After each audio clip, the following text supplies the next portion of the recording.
নাক আমি লাগাইছি, চোখ আমি লাগাইছি, কান আমি লাগাইছি, জগতের কাউকে বলি নাই তোর মা ঘুমাইছে আমি নাক লাগাইছি, তোর বাপ ঘুমাইছে আমি নাক লাগাইছি।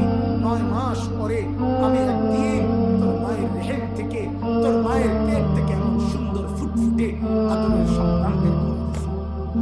আল্লাহ বলেন এটা আমি করেছি বান্দা। ছোট্টবেলার এই তুলতুলে নরম শরীরে শক্তি যৌবন আমি দিয়েছি, যৌবনটাকে আবার বৃদ্ধ আমি বানায় দেব। অতএব যুবক, আল্লাহ তাআলা বলছেন শাবুন নাশআ ফি ইবাদাতিল্লাহ।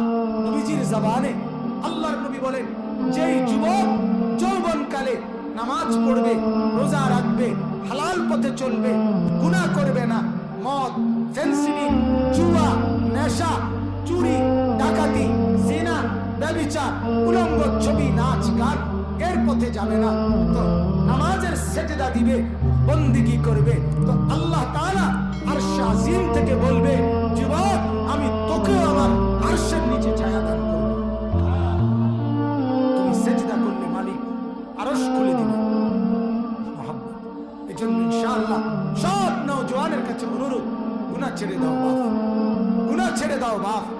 জিনা ব্যভিচারের মধ্যে, নাচ গানের মধ্যে, খেল তামাশার মধ্যে, মদ জুয়ার মধ্যে সুখ নাই।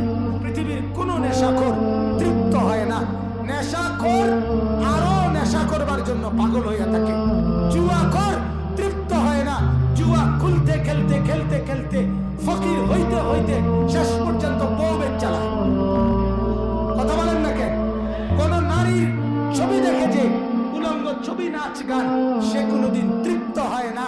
সে আরো দেখে, আরো দেখে, আরো দেখে, এই সে কোনোদিন তৃপ্ত হয় না। কিন্তু হালাল স্ত্রীর থেকে প্রতিটা পুরুষ তৃপ্ত হয়ে যায়। এই জন্য গুনাহ তৃপ্তি দেয় না, গুনাহ সুখ দেয় না, গুনাহ স্বস্তি দেয় না, গুনাহ নিরাপদ করে না, কষ্ট দেয়, যন্ত্রণা দেয়, পেরেশানি বাড়ায়, আর আখিরাতে জাহান্নামের আগুনে জ্বালায়। আল্লাহ তাআলা হেফাজত করেন। শেষ কথা, বাকি 3 আয়াতের শুধু তরজমা, মূল বক্তব্য এটাই, ওয়া আনজির আশিরাতাকাল আকরাবিন।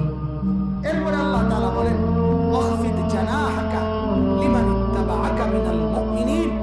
নবী, আপনি ঈমানদার যতজন আপনার পক্ষে অনুসারী, আপনি তাদের প্রত্যেকের সাথে কোমল, উত্তম, নম্র আচরণ করেন।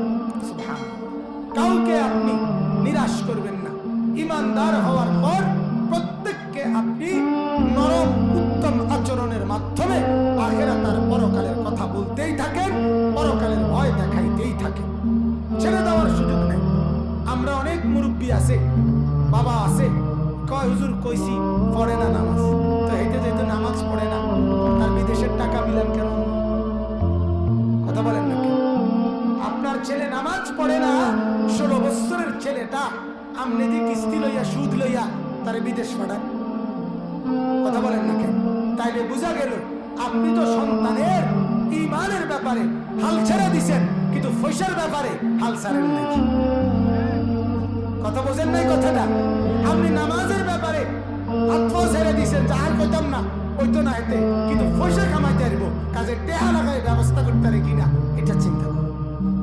তাহলে আপনি দুনিয়ার ব্যাপারে হাল ছাড়েন নাই, আখিরাতের ব্যাপারে হাল ছেড়ে দিলেন কেন বলে?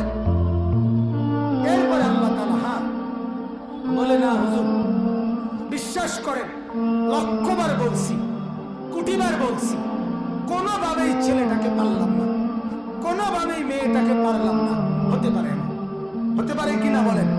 আল্লাহ তাআলা এটাও বলে দিছে, ফাইন আসাউকা, যদি নাফরমানি করে, ফাকুল ইন্নী বারীউম মিম্মা তা'মালুন, আপনি স্পষ্ট বলে দেন তোমরা যা করছো গুনাহ, নাফরমানি, টেলিভিশন দেখতেছো, নাচ দেখতেছো, গান শুনতেছো, অবৈধ রোজগার করতেছো, সুদ খাইতেছো, আল্লাহ বলে তোমার লক্ষ্য বলার পরে যদি না শুনে স্পষ্ট বলে দাও তোমাদের এই কর্মকাণ্ড থেকে আমি মুক্ত, আমি পবিত্র,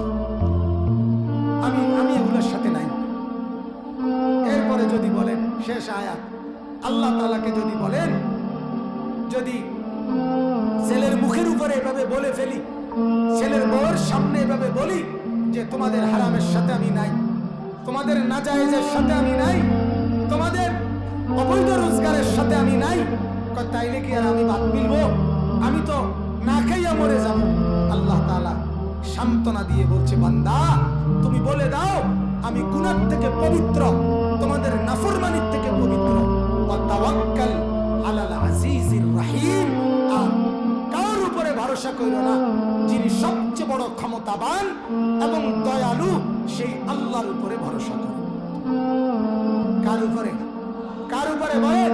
আল্লাহ তাআলার উপরে ভরসা। অতএব আপনার সন্তানকে নামাজ, রোজা, বন্দেগী, ঈমান, আমল, আখিরাত, পর্দা, পুশিদা এই ব্যাপারে বাধ্য করা, যদি না শুনে তো সর্বোচ্চ কোটিবার বলার পর স্পষ্ট বলে ফেলা যে আমি তোমাদের এই কর্মের সাথে নাই, আমি তোমাদের এই অবৈধ রোজগারের সাথে নাই,